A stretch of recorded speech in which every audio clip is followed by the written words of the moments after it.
Salut les petits curieux et bienvenue sur la Vanille Family ce dimanche. Je suis ravie de vous retrouver. Vous excuserez ma voix cette semaine, les microbes sont revenus et j'ai dû enregistrer la vidéo ainsi. Cette semaine, on a choisi un format un peu différent où on répond à toutes vos questions sur un sujet.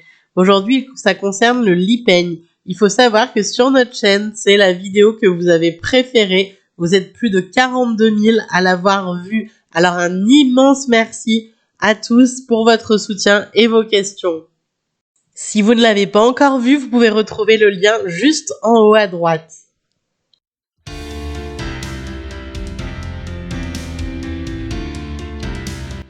C'est vrai que le lit en vanne, c'est quand même quelque chose de très important. Déjà, il faut faire un choix. Quel type de lit? Un lit peigne, un lit escamotable, un lit qui se range. Enfin voilà, il faut vraiment trouver le type de lit qui va nous convenir le mieux. Dans notre cas, le lit peigne se prêtait plutôt bien à notre aménagement. Après quelques mois, je pense qu'au final, on aurait dû choisir un autre type de lit. C'est comme ça, on va faire avec ce lit-là pendant encore quelques années et puis on verra après. C'est quelque chose qui vous tient vraiment à cœur et c'est la vidéo qui a fait le buzz vraiment sur notre chaîne avec plus de 40 000 vues. Ça concerne le lit peigne.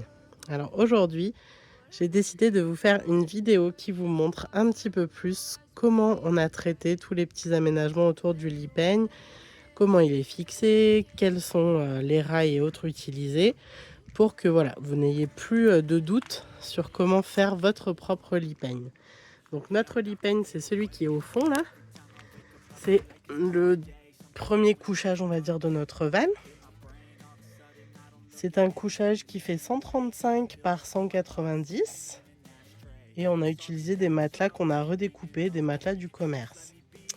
Donc voilà, écoutez, je vous emmène avec moi pour vous montrer tout ça. Je vais d'abord enlever les matelas pour pouvoir vous présenter un peu plus les choses dans le détail. Alors, voilà donc le lit en position fermée. Pour ceux qui voulaient les références, donc on s'est servi de lattes de la marque, de chez Ikea, qui s'appelle Leroy. Du coup, voilà, on les a intercalés sur des rails en métal, dont je vous mettrai la description. Et ces rails en métal, ils sont eux-mêmes fixés sur un autre rail qui est le rail de cuisine. Hop là. Voilà, le fameux rail de cuisine Ikea sur lesquels ils viennent s'emmancher. Hop. Ils viennent s'emmancher dessus et viennent coulisser dessus. Donc ça, je vais vous le montrer. J'ai souvent eu la question, donc en position fermée quand on roule, on a juste ce petit loquet, hop, qui permet de bloquer en fait pour pas que ça bouge quand on roule. Donc c'est vraiment un tout petit loquet, mais ça permet vraiment de faire le job. Il n'y a pas trop de soucis là-dessus. Pour tirer, hop, voilà, on vient embuter contre le meuble. Et ça coulisse sans problème. On rajoute une fois par an un peu d'huile dans les rails, histoire que ça coulisse bien. Mais voilà, pour l'instant on n'a aucun souci, même avec le matelas, ça coulisse vraiment très très bien. Donc voilà, en position ouverte, du coup, il fait donc 1,35 m environ par 190. Le fait d'avoir des lattes vraiment comme ça, des vraies lattes de sommier, apporte quand même du confort au couchage, clairement, plutôt qu'une planche en bois qui aurait juste des trous. C'est vraiment hyper confortable. Les matelas, ils sont bien. Le fait donc d'avoir des matelas, c'est quand même assez confortable, même si pour l'heure, je pense qu'ils sont pas assez épais. Si on veut vraiment retrouver du confort de couchage, il faut qu'on puisse investir dans des matelas plus épais, plus confortables, des vrais matelas qui soient faits pour du couchage presque quotidien, quoi. Donc il faut les faire sur mesure vu que on aura 2 parties. On a créé 2 barrières de part et d'autre qui permettent d'arrêter le matelas et qui rendent le van un petit peu plus esthétique. On s'était posé la question peut-être de l'enlever d'un côté parce qu'à la limite le matelas il gêne pas trop, mais Pour le moment, on le laisse comme ça. Dans la deuxième version de notre lit, du coup, on a déporté une partie du rail. On le voit là-bas, il va pas jusqu'au bout. Ça nous a permis de rallonger au maximum en fait le lit sans empiéter trop sur l'habitacle. Donc ça, c'était un choix voilà, qu'on a fait. Ça tient très bien aussi. On a 2 gros piétements. Vous le voyez dans la vidéo là, juste en haut à droite, où j'expliquais un petit peu plus comment j'avais fait ça. Donc voilà, on a ces 2 gros piétements de part et d'autre. On a les lattes qui viennent reposer dessus. En faisant la vidéo, je m'aperçois qu'on a un trou dans la laise. Ce qui ne me fait pas rire, parce que je sais pas si c'est dû à une bestiole ou juste dû au tissu qui s'est déchiré, pris dans un endroit. Donc j'avoue que ça, c'est le genre de chose qui me fait pas sourire, parce que j'ai toujours peur. Alors j'avais peur des souris à un moment donné, qu'elles puissent s'infiltrer, rentrer. Là, c'est pas une souris, je pense pas, mais pourquoi pas des mites ou ce genre de choses. Après, je sais pas, ça a l'air quand même déchiré un peu, donc Henri lui avait l'air de dire que c'était plutôt déchiré et que ça se prenait quelque part. Je me dis que si c'était un insecte, on aurait un autre trou ailleurs. Donc à vérifier. Mais ça à checker régulièrement quand même dans les vannes. Hein. Que ce soit les fourmis, que ce soit les souris, les mouches qui pourraient pondre, les araignées. Il faut essayer de le nettoyer quand même hyper souvent, de vérifier de partout. Surtout en mode hiver, quand ils viennent hiberner, il suffit qu'il y ait un petit trou. Moi, c'est notamment le trou qu'on a pour l'évacuation de la douche qui parfois me fait peur. Il faudrait qu'on mette une mini grille, je pense, pour éviter justement les problématiques d'insectes et autres. Mais bon, enfin voilà.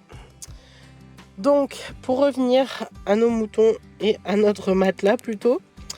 Donc du coup, le matelas, il est fait en 2 parties et une partie est plus grande que l'autre. Pourquoi ça nous permet en fait, quand on est en assise, d'avoir un petit dossier là-bas derrière, tout en sachant que, vous le savez, on a un volet qui se coince derrière la fenêtre là, qui est celui-ci, et du coup qu'on vient mettre en appui. On lui a trouvé une place en fait qui est là-bas au fond quand on est en position fermée. Mais donc du coup on le cale là. Je vous montre déjà le lit en version ouverte. Donc voilà, là on est avec le matelas en version ouverte. Les tonalités qu'on a choisies, nous c'était des tonalités plutôt proches de la nature. Donc le blanc, qui n'est pas très naturel vous allez me dire, mais surtout du feuillage, du vert. Voilà, des choses qu'on aime bien en tout cas. Donc là voilà, on est en mode lit allongé. On est sur la version allongée. Pour vous expliquer un petit peu, donc en version assise, donc hop, on va. C'est pour ça que je pense qu'on déchire en fait parfois en tirant, mais bon bref. Donc on fait ça, on prend la petite plaque qu'on vient caler au fond du coup, hop, et on pousse pour avoir une version canapé qui marche très bien du coup. On est hyper content dessus, c'est hyper confort. Moi je m'y pose souvent pour lire, même pour manger parfois on se pose dessus. Ouais, moi aussi j'aime bien. Toi aussi t'aimes bien. Surtout manger des Kinder en van. Surtout manger des Kinder. Donc voilà, Léo vous explique que lui il aime bien manger des Kinder dans le van. Donc voilà, en ce qui concerne notre lit peigne. Et puis on peut rebloquer le petit... Un ergot, c'est ça là. Voilà, hop, on referme.